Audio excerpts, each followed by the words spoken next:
A Ghost Story by Mark Twain. I took a large room far up Broadway in a huge old building whose upper stories had been wholly unoccupied for years until I came. The place had long been given up to dust and cobwebs, to solitude and silence. I seemed groping among the tombs and invading the privacy of the dead that first night I climbed up to my quarters. For the first time in my life, a superstitious dread came over me, and as I turned a dark angle of the stairway, an invisible cobweb swung its slazy woof in my face and clung there, and I shuddered as one who had encountered a phantom. I was glad enough when I reached my room and locked out the mold and the darkness. A cheery fire was burning in the grate, and I sat down before it with a comforting sense of relief. For 2 hours I sat there, thinking of bygone times, recalling old scenes and summoning half-forgotten faces out of the mists of the past, listening in fancy to voices that long ago grew silent for all time, and to once familiar songs that nobody sings now. And as my reverie softened down to a sadder and sadder pathos, the shrieking of the winds outside softened to a wail, the angry beating of the rain against the panes diminished into a tranquil patter, and one by one the noises in the street subsided, till the hurrying steps of the last belated straggler died away in the distance and left no sound behind. The fire had burned low. A sense of loneliness crept over me. I arose and undressed, moving on tiptoe about the room, doing stealthily what I had to do as if I were environed by sleeping enemies whose slumbers it would be fatal to break. I covered up in bed and lay listening to the rain and wind and the faint creaking of distant shutters until they lulled me to sleep. I slept profoundly, but for how long I do not know. All at once I found myself awake and filled with a shuddering expectancy. All was still. Well, all but my own heart. I could hear it beat. Presently the bedclothes began to slip away slowly towards the foot of the bed, as if someone were pulling them. I could not stir. I could not speak. Still the blankets slipped deliberately away till my breast was uncovered. Then with a great effort I seized them and drew them over my head. I waited, listened, and waited. Once more that steady pull began, and once more I lay torpid, a century of dragging seconds, until my breast was naked again. At last I roused my energies and snatched the covers back to their place and held onto them with a strong grip. I waited. By and by I felt a faint tug and took a fresh grip. The tug strengthened to a steady strain. It grew stronger and stronger. My hold parted, and for the third time the blanket slid away. I groaned. An answering groan came from the foot of the bed. Beaded drops of sweat stood upon my forehead. I was more dead than alive. Presently I heard a heavy footstep in my room. The step of an elephant, it seemed to me. It was not like anything human. But it was moving from me. There was a relief in that. I heard it approach the door, pass out without moving bolt or lock, and wander away among the dismal corridors, straining the floors and joists till they creaked again as it passed. And then silence reigned once more. When my excitement had calmed, I said to myself, "This is a dream, simply a hideous dream." And so I lay thinking it over until I convinced myself that it was a dream, and then a comforting laugh relaxed my lips and I was happy again. I got up and struck a light. And when I found that the locks and bolts were just as I'd left them, another soothing laugh welled in my heart and rippled from my lips. I took my pipe and lit it, and was just sitting down before the fire, when down went the pipe out of my nerveless fingers, and the blood forsook my cheeks, and my placid breathing was cut short with a gasp. In the ashes on the hearth, side by side with my own bare footprint, was another, so vast in that comparison mine was but an infant's. Then I had a visitor, and the elephant tread was explained. I put out the light and returned to bed, palsied with fear. I lay a long time peering into the darkness and listening. Then I heard a grating noise overhead like the dragging of a heavy body across the floor, then the throwing down of the body, and the shaking of my windows in response to the concussion. In distant parts of the building I heard the muffled slamming of doors. I heard at intervals stealthy footsteps creeping in and out among the corridors and up and down the stairs. Sometimes these noises approached my door, hesitated, and went away again. I heard the clanking of chains faintly in remote passages and listened while the clanking grew nearer, while it wearily climbed the stairways, marking each move by the loose surplus of chain that fell with an accented rattle upon each succeeding step, as the goblin that bore it advanced. I heard muttered sentences, half-uttered screams that seemed smothered violently, and the swish of invisible garments, the rush of invisible wings. Then I became conscious of that chamber that was invaded, that I was not alone. I heard sighs and breathings about my bed and mysterious whisperings. 3 little spheres of soft phosphorescent light appeared on the ceiling directly overhead, clung and glowed there a moment, and then dropped.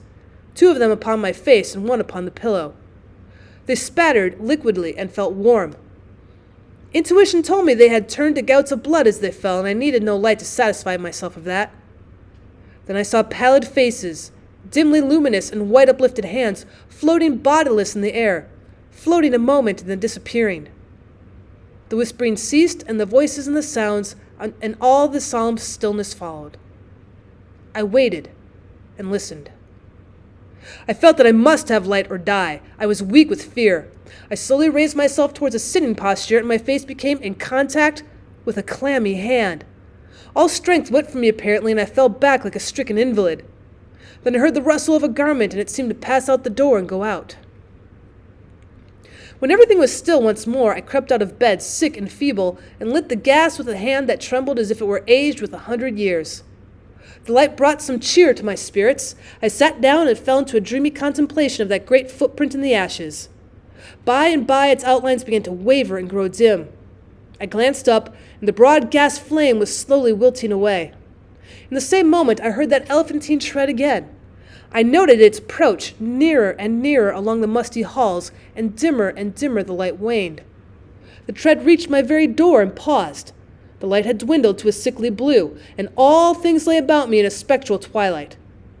The door did not open, and yet I felt a faint gust of air fan my cheek, and presently it was conscious of a huge cloudy presence before me. I watched it with fascinated eyes. A pale glow stole over the thing. Gradually its cloudy folds took shape. An arm appeared, then legs, then a body. And at last a great sad face looked out of the vapor. Stripped of its filmy housings, naked, muscular, and comely, the majestic Cardiff giant loomed over me. All my misery vanished, for a child might know that no harm could come with that benignant countenance. My cheerful spirits returned at once, and in sympathy with them the gas flamed up brightly again. Never a lonely outcast was so glad to welcome company as I was to greet the friendly giant. I said, "Why, is it nobody but you? Do you know I've been scared to death for the last 2 or 3 hours? I am most honestly glad to see you. I wish I had a chair. Here, don't try to sit down in that thing." But it was too late. He was in it before I could stop him, and down he went. I never saw a chair shivered in so my life. Stop, you'll ruin Too late again. There was another crash, and another chair was resolved into its original elements. Confound it, haven't you got any judgment at all? Do you want to ruin all the furniture on the place? Here, you petrified fool. But it was no use. Before I could arrest him, he'd sat down on the bed, and it was a melancholy ruin. Now, what sort of a way is that to do? First you come lumbering about the place, bringing a legion of vagabond goblins along with you to worry me to death, and then when I overlook an indelicacy of costume which could not be tolerated anywhere by cultivated people except in a respectable theater, not even there if the nudity were of your sex, you repay me by wrecking all the furniture you can find to sit down on. And why will you? You damage yourself as much as you do me. You've broken off the end of your spinal column and littered up the floor with chips of your hams until the place looks like a marble yard. You ought to be ashamed of yourself. You're big enough to know better. Well, I'll not break any more furniture, but what am I to do? I've not had a chance to sit down for a century. And the tears came into his eyes. Poor devil, I said. I should not have been so harsh with you. And you're an orphan too, no doubt. But sit down on the floor here. Nothing else can stand your weight. And besides, we cannot be sociable with you away up there above me. I want you down where I can perch on this high counting-house stool and gossip with you face to face. So he sat down on the floor and lit a pipe which I gave him, threw one of my red blankets over his shoulders, inverted my sitz-bath on his head, helmet fashion, and made himself picturesque and comfortable. Then he crossed his ankles while I renewed the fire, and exposed the flat honeycomb bottoms of his prodigious feet to the grateful warmth. What's the matter with the bottom of your feet, and the back of your legs that they're gouged up so? Infernal chilblains. I caught them clear up to the back of my head, roosting out there under Newell's farm. But I love the place. I love it as one loves his old home. There's no peace for me like the peace I feel when I am there." Well, we talked along for half an hour, and then I noticed he looked tired and spoke of it. "Tired," he said. "Well, I should think so. And now I will tell you all about it since you've treated me so well. I am the spirit of the petrified man that lies across the street there in the museum. I am the ghost of the Cardiff giant. I can have no rest, no peace, till they've given that poor body burial again. Now what was the most natural thing for me to do, to make men satisfy this wish? Terrify them into it. Haunt the place where the body lay. So I haunted the museum night after night. I even got other spirits to help me. But it did no good, for nobody ever came to the museum at midnight. Then it occurred to me to come over the way and haunt this place a little.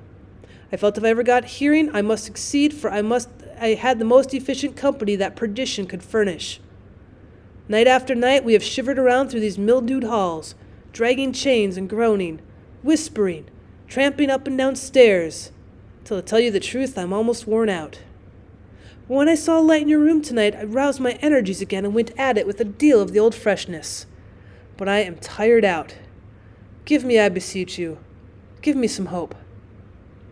Well, I lit off my perch in a burst of excitement, exclaimed, "Well, this transcends everything! Everything that ever did occur! Well, you poor blundering old fossil, have you had all the trouble for nothing? You've been haunting a plaster cast of yourself. The real Cardiff giant is in Albany."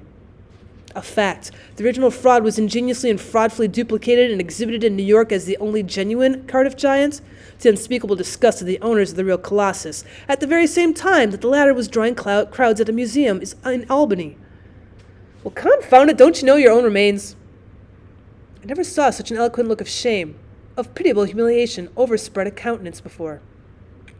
The petrified man rose slowly to his feet and said, "Honestly, is that true?" "Well, as true as I'm sitting here." He took the pipe from his mouth and laid it on the mantel, and then stood irresolute a moment, unconsciously from old habit thrusting his hands where his pantaloons' pockets should have been, meditatively dropping on his chin on his breast, and then finally said, "Well, I never felt so absurd before.